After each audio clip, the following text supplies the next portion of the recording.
Peace River, Alberta, June 1793. Alexander Mackenzie stood on the bank of a river he had never seen, his birch bark canoe lashed together with spruce root, his men down to their last rations of spoiled biscuits and salted pork that had turned green. They had been traveling west for 3 weeks, searching for a route through the Rocky Mountains to the Pacific Ocean. The peaks rose ahead of them, still capped with June snow, and Mackenzie calculated 200 hard miles remained. His food would last 4 days. The game had vanished into the high country. He was going to starve 1,000 miles from any settlement, and he knew it. Then he remembered the small bag in the bottom of the canoe, no bigger than a woman's purse, made of sewn hide and stained dark with grease. A Cree woman had given it to him 8 months earlier at a trading post on Lake Athabasca. "For long walk," she had said. "You eat little, last long time." Mackenzie opened it now and found a dry, crumbly mixture of dark brown powder and small red berries.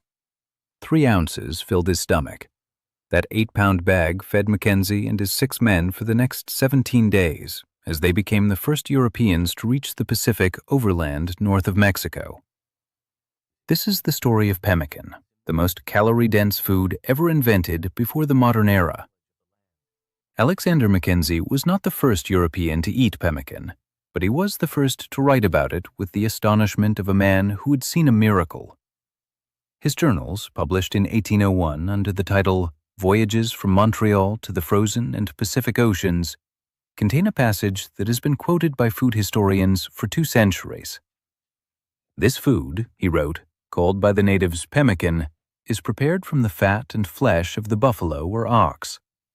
The meat is dried in the sun or smoked over a low fire until it becomes hard and brittle. It is then pounded between stones until it is reduced to a coarse powder.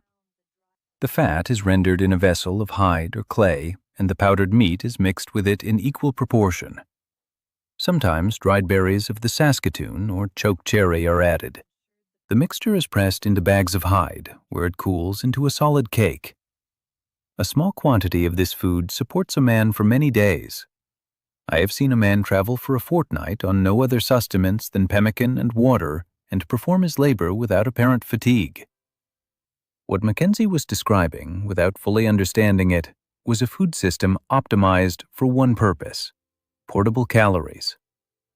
The Plains indigenous peoples of North America, including the Cree, Blackfoot, Sioux, Assiniboine, and Arikara, had developed pemmican over centuries of living on the grasslands where bison roamed in millions.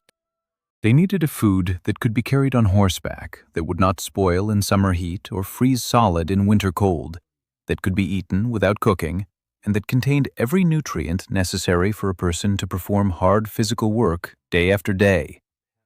Pemmican solved all of these problems so completely that it became the currency of the fur trade, the standard ration of every exploring expedition, and the single most important food in North American history before the railroad. The first thing to understand about pemmican is its calorie density. A pound of pemmican contains between 3,000 and 3,500 calories. To put that number in perspective, a pound of cooked ground beef contains about 1,200 calories. A pound of trail mix, the standard backpacking food of the modern era, contains about 1,500. A pound of dried pasta contains about 1,600. A pound of pemmican contains more than twice as many calories as any of these, and nearly 3 times as many as most prepared foods. A single pound of pemmican contained enough energy for a full day of hard labor for a grown man. A 10-pound bag contained enough for 10 days. A man could carry a month's worth of food on his back or on the saddle of a horse, and the food would weigh less than his winter coat. The secret of pemmican's calorie density is fat. Fat contains 9 calories per gram, while protein and carbohydrates contain only 4.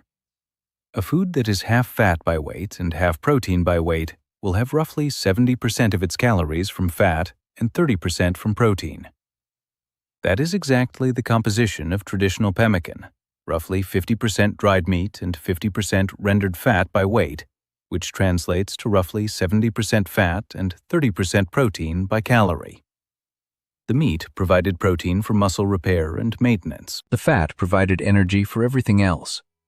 The dried berries, when they were included, provided trace amounts of vitamin C and other micronutrients that prevented scurvy, a disease that killed European explorers by the hundreds because their diets lacked fresh produce.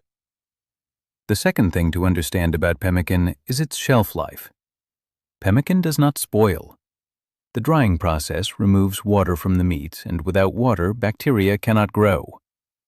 The rendering process heats the fat to a temperature that kills any microorganisms present, and the fat itself, once cooled, forms a solid barrier that seals the meat powder away from the air. A bag of pemmican stored in a cool, dry place would remain edible for years. Mackenzie's 8-pound bag had traveled with him for 8 months before he opened it, and it was still perfectly good. The Hudson's Bay Company, which purchased pemmican by the ton from indigenous producers, routinely stored it for 2 or 3 years before issuing it to fur traders and explorers. Company records from the 1820s note that pemmican aged for 5 years was still sound and wholesome, though the flavor had become somewhat strong for the taste of those unaccustomed to it. The third thing to understand about pemmican is its workability. Pemmican could be eaten raw, straight from the bag, which meant that a traveler did not need to stop to build a fire or cook a meal. He could eat while walking, while paddling a canoe, while skiing across the frozen tundra. Pemmican could also be boiled into a stew, often with the addition of water and whatever wild plants or game were available. The fur traders called this rubaboo, and it was a standard meal on the trail. A handful of pemmican dropped into a pot of boiling water produced a rich, fatty broth that could be stretched to feed several men from a small amount of food. Pemmican could also be fried in its own fat, producing a kind of pancake that the voyageurs called galette de pemmican. It could be mixed with flour to make a dense, energy-rich bread. It could be eaten frozen, like a brick of ice cream, or thawed over a candle flame. It was the most versatile food on the continent. The production of pemmican was a skilled craft, and the women of the Plains nations were its masters. The process began with the bison hunt. A successful hunt might yield 20 or 30 bison, each weighing up to 2,000 pounds. The meat could not be eaten fresh. Most of it would spoil before the band could consume it. The women transformed that perishable resource into a storable one. They cut the meat into thin strips, as thin as a finger, and hung the strips on racks of willow or birch. The strips dried in the sun for 2 or 3 days, or over a low fire of smoldering buffalo chips if the weather was wet.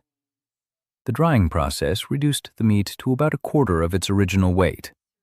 A 2,000-pound bison, which yielded about 800 pounds of edible meat, produced about 200 pounds of dried meat. The dried meat was then pounded into powder. The traditional tool was a stone hammer and a hide container, though later, after European contact, iron pestles and metal mortars became common. The pounding process was laborious. A single woman could pound perhaps 20 pounds of dried meat in a day, reducing it to a coarse, fibrous powder that looked like dark brown sand. The texture mattered. Too coarse and the pemmican would be gritty and difficult to eat. Too fine and it would be dusty and would not hold together well. The ideal consistency was somewhere between cornmeal and breadcrumbs. The fat was rendered separately. The preferred fat was the hard fat from around the kidneys of the bison, a substance called omushkeg in the Cree language. This fat was different from the soft fat that lay under the skin. It was harder, whiter, and had a higher melting point. At room temperature, it had the consistency of cold butter. It could be cut with a knife and held in the hand without melting. The women cut the kidney fat into small pieces and heated them in a hide pot or a clay vessel, sometimes with hot stones dropped into the liquid to raise the temperature without burning the fat. The rendered fat was strained through a sieve of willow twigs to remove any solid bits, and then it was ready. The mixing was the critical step. The powdered meat was placed in a hide bag and the hot fat was poured over it. The proportions were critical. Too much fat and the pemmican would be greasy and would crumble apart. Too little fat and it would be dry and would not keep. The traditional ratio was roughly 1 part fat to 1 part dried meat by weight, though experienced makers adjusted the ratio based on the quality of the meat and the intended use. Pemmican for long-term storage received slightly more fat. Pemmican for immediate consumption received slightly less. The mixture was stirred with a wooden paddle until the fat was evenly distributed, and then it was pressed down firmly to remove any air pockets. The top of the bag was folded over and sewn shut or tied with a leather thong. As the pemmican cooled, the fat solidified, locking the meat powder into a solid cake that held the shape of the bag. Some pemmican included dried berries. The Saskatoon berry, also called the service berry or June berry, was the most common addition. The chokecherry, which is more astringent but higher in vitamin C, was also used. The berries were dried in the sun or over a fire, then added to the meat powder before the fat was poured in. The berries did not add significant calories, but they added flavor, and they provided trace nutrients that prevented the nutritional deficiencies that plagued European explorers. The Cree and Blackfoot did not know about vitamin C or scurvy, but they knew that pemmican with berries kept a person healthier than pemmican without them. Mackenzie noted in his journal that the pemmican given to him by the Cree woman contained small red berries of an agreeable tartness, and he suspected that they contributed to the preservation of health in a diet otherwise devoid of vegetable matter. When the fur trade expanded across North America in the late 18th and early 19th centuries, pemmican became the fuel that powered it. The Hudson's Bay Company and the Northwest Company established trading posts across the continent, and those posts needed to be supplied with food. The voyageurs who paddled the great canoes from Montreal to the interior had to eat. The fur traders who spent the winter at remote posts had to eat. The explorers who pushed into unknown territory had to eat. Pemmican was the only food that could do the job. It was light enough to carry, durable enough to last, and calorie-dense enough to sustain men doing the hardest physical labor on the continent. Made primarily from dried meat, often bison, pounded into a fine powder and mixed with rendered fat and sometimes berries, pemmican could last for years without spoiling. It did not freeze solid in winter nor rot in summer, making it uniquely suited to the harsh and unpredictable climates of the North American interior. A single bag could sustain a voyageur for days, providing the energy needed to paddle against strong currents, portage heavy loads over long distances, and endure exposure to wind, rain, and snow. Its importance went beyond convenience. Entire trade networks depended on it. Indigenous communities, particularly in the plains, became key producers, trading pemmican in large quantities to European companies. Control over pemmican sources even led to conflicts, such as the Pemmican War, highlighting just how vital it had become. In many ways, pemmican was not just food. It was the foundation upon which the fur trade economy was built. The numbers from the fur trade are staggering. In the peak years of the pemmican trade, the Hudson's Bay Company purchased more than 100,000 pounds of pemmican annually from indigenous producers. The Northwest Company purchased similar quantities. The pemmican was produced at posts along the Red River, the Saskatchewan River, and the Peace River, where bison were abundant and the Plains nations had perfected the craft. Company records from 1815 show that a single post at Pembina, in what is now North Dakota, shipped 60,000 pounds of pemmican to other posts in a single winter. The pemmican moved by canoe, by York boat, by dog sled, and on horseback. It traveled thousands of miles. It fed men who had no other food, and it made the fur trade possible. The explorers who crossed North America in the early 19th century depended on pemmican completely. Lewis and Clark carried pemmican on their expedition to the Pacific from 1804 to 1806. William Clark wrote in his journal that pemmican was the most nutritious food I have ever eaten, and that his men traveled faster and farther on pemmican than on any other ration. John Franklin, the British explorer who mapped the northern coast of Canada in the 1820s, took pemmican as his primary food and wrote that his men performed their arduous duties without complaint while supplied with this excellent food. David Thompson, the surveyor who mapped more than 1 million square miles of North America, lived on pemmican for years at a time. He wrote that a careful man could make a pound of pemmican last 2 days, but a hungry man could eat 2 pounds in a single meal. The decline of pemmican began with the decline of the bison. The great herds that had numbered in the tens of millions were systematically destroyed by commercial hunting in the mid-19th century. By 1880, the bison were nearly extinct, and the pemmican trade collapsed with them. The Plains nations, who had depended on pemmican as their primary stored food, faced starvation. The fur companies shifted to other rations, flour, salt pork, hardtack, but none of these foods matched pemmican's performance. The voyageurs who had once paddled for 15 hours a day on pemmican could barely manage 10 hours on salt pork. The explorers who had traveled 1,000 miles on a bag of pemmican now had to carry wagon loads of flour and bacon. The age of pemmican was over. But pemmican has not been forgotten. In recent years, a small revival has occurred among backcountry hikers, wilderness guides, and survivalists. Modern versions of pemmican are made with beef or venison, rendered suet or coconut oil, and dried berries. The calorie density remains unmatched. A homemade batch of pemmican can easily achieve 3,000 calories per pound, while the most expensive commercial backpacking meals rarely exceed 1,500. The shelf life, when the pemmican is stored properly, is measured in years. A small bag of pemmican is still what it was 500 years ago, the most efficient, portable food on Earth. In 2010, a team of archaeologists working at a Hudson's Bay Company post site in Manitoba recovered a bag of pemmican that had been stored in an underground cache since 1845. The bag was 165 years old. The leather had hardened and cracked. The pemmican inside had darkened to nearly black. But when the researchers broke a piece off, it was still dry, still solid, and still smelled faintly of smoke and fat. They sent a sample to a laboratory for analysis. The fat had oxidized, but the caloric content remained substantial. The protein had denatured, but it was still recognizable as meat.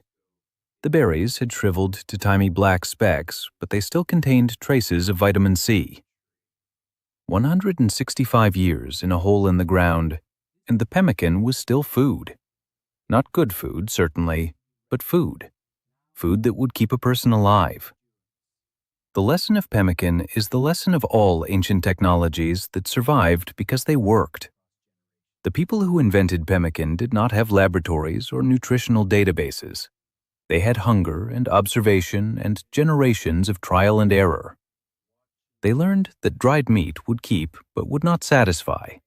They learned that fat would provide energy but would spoil. They learned that combining the two in the right proportion produced a food that was greater than the sum of its parts. They learned that berries made it better, though they could not explain why. They learned all of this without writing a single word, and then they gave a bag of it to a hungry Scottish explorer on a riverbank in Alberta, and that explorer crossed a mountain range and reached the Pacific Ocean because an 8-pound bag of ancient food fed him for 17 days. Drop a comment below. What's the oldest food you've ever eaten?